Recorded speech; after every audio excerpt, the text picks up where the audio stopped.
Баршаңызға қайырлы күн, каналыма қош келдіңіз. Бүгін сіздерге пиццерияда жасалатын пиццаның оригинальный соусын жасап көрсететін боламын. Үй жағдайында өте қарапайым әдіспен жасаймыз. Пиццаңыздың дәмін келтіретін ең керемет соустың бірі. Видеоны соңына дейін қарап шығыңыз, сіз үшін асықпай, толықтай түсіндіретін боламын. Маңызды жерлерін жіберіп алмаңыз.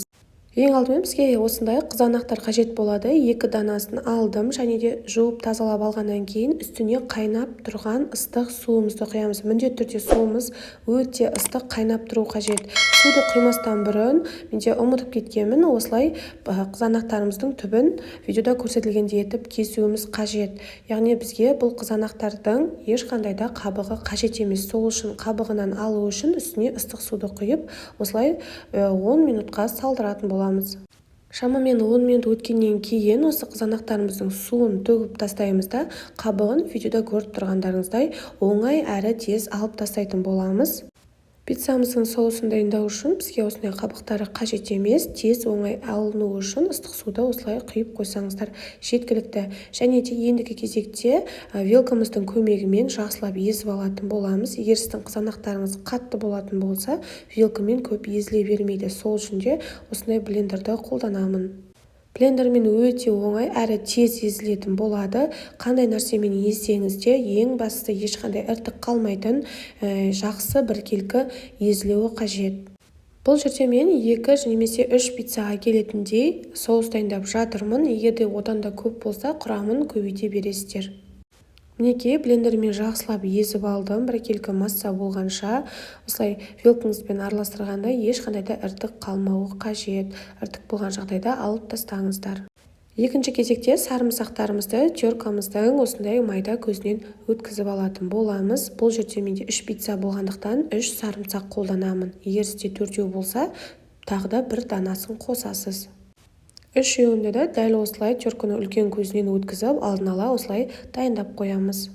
Қызанағымыз бен сарымсағымыз дайын болғаннан кейін газ отымызға осындай қазанымызды қойып, ішіне 3 ас қасық болатындай сұйық майымызды құйып, газ отымыздың астын орташа отта қыздырамыз.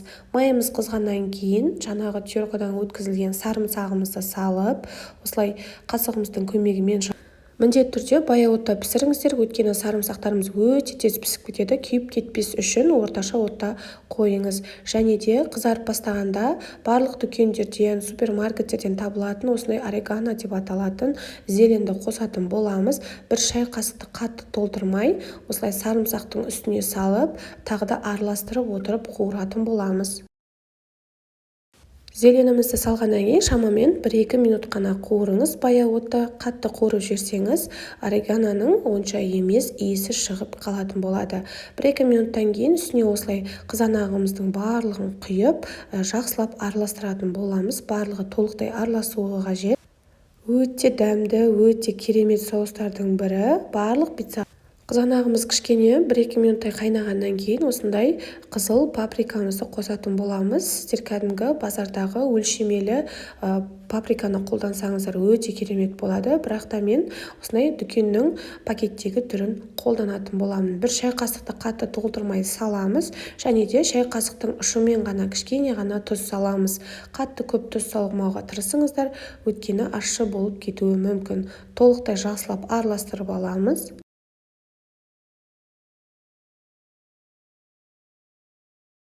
Барлығын салып болғаннан кейін толықтай бір араластырып, осылай видеода көріп тұрғандарыңыздай бұрқылдатып 1-2 минут қана қайнататын боламыз. Сонан кейін суытып, өзіңіздің қалаған пиццаңызға соус ретінде қолдана берсеңіздер болады. Мінекей біздің оригинальный үй жағдайында пиццаның соусы дайын болды. Қараңыздар, қызарып, өте дәмді болып шығады. Міндетті түрде жасап көріңіздер, сіздердің пайдаларыңызға жарайсын деп ойлаймын.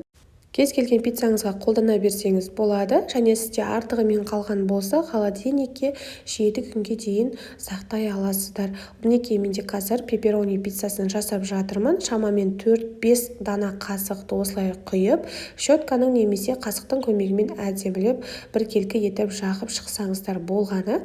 Маған осылай щетка ыңғайлы, барлық жеріне әдемілеп жеткізіп мінекей осылай әп-әдемі қылып барлық жеріне жағып қоятын боламыз. Дәл осы видеоның астына описание бөліміне толықтай рецебін қалдыратын боламыз, сол жерден қарай аласыздар.